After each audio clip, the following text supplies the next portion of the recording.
The reason that I'm making this series is because I want to share with you how I translate Panofka vocal method into any areas. For this case, we are using Vivaldi's In Furore because I'm using the coloratura technique into this area.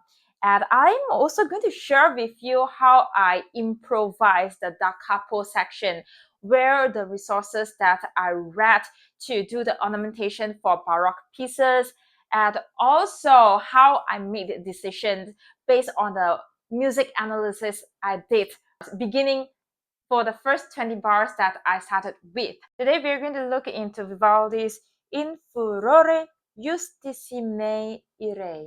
I'll refer to another book. It said it should be Justissime Irae. But when I refer to the recording of Yulia Lezhneva and also Sandri Pio, they actually pronounce it as me and re. So I'm going to check it further down as I research more on this area. Today, I am going to look into this decorative extension in bar number 2, number 5, and number 8. With just these decorative extensions, we can already make into one video. Let's look at bar number 2. So when I first started researching the first 20 bars of this aria, I realized some bars, they have very obvious chords, but some bars, it's not so obvious because there are many decorative notes. And that time I don't really know how to think about it, because with my jazz music theory background, I kind of mixed it up between the modern theory and also the classical theory. So today I'm going to share with you something that I've clarified for myself. So let's look at bar number 2. Okay, let's look at the right hand. We can see clearly it is a C minor chord. But with so many notes, how can we identify what chords, what harmony this bar is? Here are some frameworks that you can refer to. So there's no step 1, step 2, step 3, it's just a framework. The first thing is you can look at the outline of the chords. That means you can look at the arpeggio. What harmony is this bar? And the second thing is we can look at the melodic shape, or to identify the chords qualities. For example, this melody is or the chord, whether it has accidentals, or the accidentals is actually follow the written key. So then we know if there is tonicization or modulation. The next thing is we can check whether there's any cadential movements. For example, 5 to 1, the dominant to the tonic, or 4, 5, 1. So if you look at the bar itself, it don't have any obvious cadential motion. That means you can actually assume that there is no modulation or tonicization. Okay, and the other thing is the ornamentation in the Baroque era pieces. In that era, people like to use ornamentation like passing notes and neighboring tone and suspensions. So with this passing notes, with this ornamentation, we won't really change the harmony of that bar. So we can just think that it didn't really change to another key or another chord. Let's dive into bar number 2.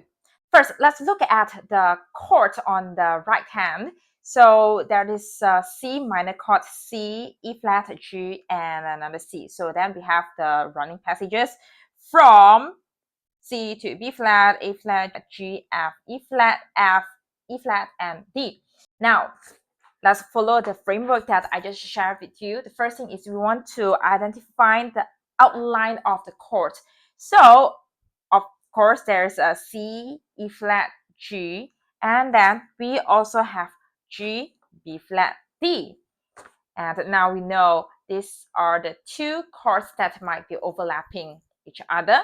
And the second thing is we can look at the melodic shape. So we don't see any accidentals here. So basically it is still in the harmony of C minor, which is the key of the piece. And then now let's check the cadential movement. Do you see any 5-1 or any cadential movement? And there's no obvious cadential movements. It's only one chord and a lot of motion in that bar. So we can assume that we are still in C minor. With these motions, we can think that there is a passing tone, for example, from B flat to A flat to G, and neighboring tone E flat, F, and E flat. All right, so this is how the framework works. Next, let's look at bar number 5, which is our second example. Again, we're going to use the framework. First, let's check what is the most obvious chord here. On the right hand, we have B natural, D, and G. So this is a G major chord in the first inversion. Now, second thing is we want to look at, is there any hints of harmony, and is there any accidental changes that is not within the key of the piece. We can see that B flat and A flat are both raised to B natural and A natural. So this actually hints that we are in another key. So is it a modulation or is it a tonicization? Modulation, that means we are really changing to another key for a long period of time, and tonicization is a temporary change of key. And so now we know we might be in another key now in bar number 5. So let's continue to check with our next framework, which is the cadential movements. So do you see any obvious movements like 5-1? And we don't see any cadential movements here. So we can also assume that in bar number 5, it is a rhythmic sequence of bar number 2. And we can also think it as the decorative extension. Okay, now let's look at another sequence that have the similar rhythmic sequence, which is in bar number 8. So in bar number 8, first thing we want to look for our chords, the most obvious chords that outline the arpeggio. Let's look at the bass first. Yeah, we can see B natural in our left hand, and then we can see a chords on the right hand is D, D, F, and A flat suspension from the bar before. So we can think this as a B diminished chord. Let's look at, is there any hint of the harmonic changes? We can also see B flat and A flat are both raised to B natural and A natural. So does this mean that we are also in G7? No, we're not going to talk about this here because that's another topic. Today we are only going to focus on this decorative extension. That's a scope creep, so we want to focus on decorative extension. And next, we're going to keep going with the framework. The next thing we need to check is there any cadential movements here? And again, we don't see any cadential movement. It's quite stable in the bass note B all the way from the first beat to the last beat. And we can also assume that this is a decorative extension. So why do we have this decorative extension? This leads to a very juicy thing that I want to share with you, because it's something that clarified the concept that I have for a very long time. Last time when I learned about theory, we only know the cadences. Let's revise a little bit the 4 types of cadences. We have the authentic cadence, 5-1, half cadence, anything to 5, and plagal cadence, 4-1, and the last one is the deceptive cadence, is 5-6. So these are the 4 cadences we have. Does it mean that one piece is composed only by structural cadences? So of course not. So these structural cadences is like punctuation mark. So a music won't be the whole thing composed by punctuation mark. The next thing that I want to share with you is something called the coloristic or deceptive motion.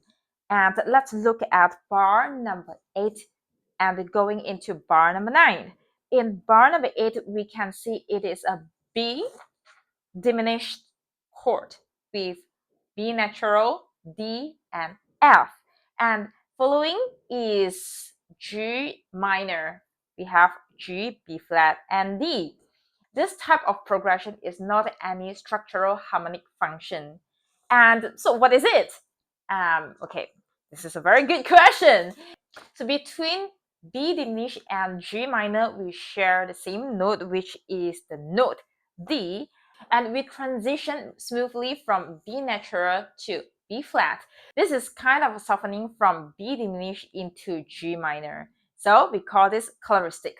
I'm going to share you my finding on this coloristic, or we call this coloristic function.